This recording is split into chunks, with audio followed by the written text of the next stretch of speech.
অনেক আগে আমার মনে আছে আমি শুনছিলাম যে পায়েল আপুর সাথে তার রিলেশন ছিল এই পর্যন্ত। কিয়া পায়েল বা মুনিয়ার বিষয়ে এইসব আমরা অত বেশি আমাদের ধারণা ছিল না। আলোচিত কন্টেন্ট ক্রিয়েটর তহিদ আফ্রিদির প্রসঙ্গ যেন থামছেই না।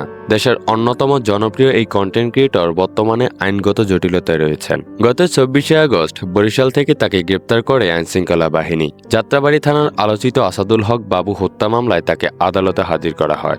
আদালত শুনানি শেষে তাকে 5 দিনের রিমান্ডে পাঠিয়েছে। বর্তমানে সেই রিমান্ডেই রয়েছেন তহিদ আফ্রিদি। গ্রেপ্তারের খবর ছড়িয়ে পড়ার পর থেকেই সামাজিক যোগাযোগ মাধ্যমে শুরু হয়েছে নানা আলোচনা সমালোচনা। তবে এই আলোচনা শুধু মামলাকে কেন্দ্র করে নয়, বরং তার ব্যক্তিগত জীবন নিয়েও চলছে অনেক কথা।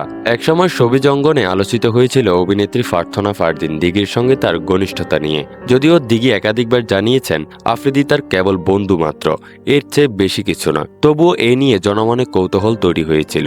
সম্প্রতি নতুন করে সামনে এসেছে আরেকটি নাম। আফ্রিদির ঘনিষ্ঠ বন্ধু কন্টেন্ট ক্রিয়েটর তানভীর রাহি একটি গণমাধ্যমকে জানান তিনি শুনেছেন আফ্রিদির সঙ্গে মডেল ও অভিনেত্রী কেয়া পায়েলের সম্পর্ক ছিল। যদিও রাহির দাবি তিনি নিজে বিষয়টি সরাসরি জানেন না, কেবল অন্যদের কাছ থেকে শুনেছেন। তার এই মন্তব্যকে কেন্দ্র করেই নতুন করে আলোচনার জন্ম হয়েছে।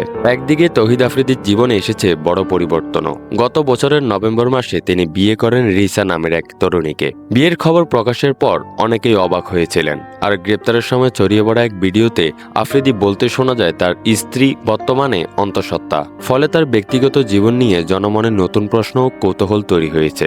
অন্যদিকে মামলার তদন্তকারীরা জানিয়েছেন গণ অভ্যুত্থান চলাকালে আফ্রিদি সামাজিক যোগাযোগ মাধ্যমে সক্রিয় ছিলেন। অভিযোগ রয়েছে তিনি ফেসবুক সহ বিভিন্ন প্ল্যাটফর্মে একটি রাজনৈতিক গোষ্ঠীর পক্ষে প্রচারণা চালিয়েছেন। গ্রেপ্তারের পর তার কাছ থেকে মোবাইল ফোন, হার্ড ডিস্ক এবং একটি ম্যাকবুক জব্দ করা হয়েছে এবং ডিভাইসের ফরেনসিক পরীক্ষা চলছে। প্রাথমিকভাবে পরীক্ষা করে দেখা গেছে ডিভাইসগুলোতে রয়েছে গুরুত্বপূর্ণ তথ্য প্রমাণ। তদন্ত কর্মকর্তাদের দাবি এইসব তথ্য গণ অভ্যুত্থানকালে ষড়যন্ত্র এবং আন্দোলন দমন পরিকল্পনার সঙ্গে সরাসরি সম্পর্কিত। সব মিলিয়ে এখন তহিদ আফ্রিদি দ্বিমুখী পরিস্থিতির মধ্যে রয়েছেন। একদিকে হত্যা মামলার তদন্ত ও অন্যদিকে রাজনৈতিক অভিযোগ, অন্যদিকে ব্যক্তিগত জীবন নিয়ে মানুষের নানা আলোচনা সমালোচনা। সবকিছু মিলিয়ে তিনি দেশের সবচেয়ে এখন আলোচিত কন্টেন্ট ক্রিয়েটরদের একজন। না দিঘি তার ফ্রেন্ড, দূর এসব মিথ্যা বানোয়াট কথা দরকার নেই। যা সত্যি তা, যেমন মানুষ ছড়াই দিছে আমি নাকি তহিদ আফ্রিদিরে ধরাই দিছি।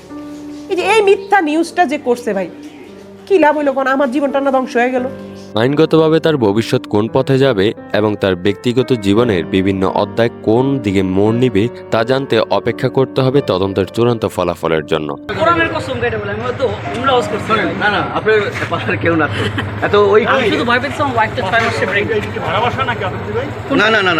তো দর্শক, ভিডিওটি যদি ভালো লেগে থাকে তাহলে অবশ্যই লাইক, কমেন্ট, শেয়ার ও সাবস্ক্রাইব করতে ভুলবেন না। সবাইকে ধন্যবাদ।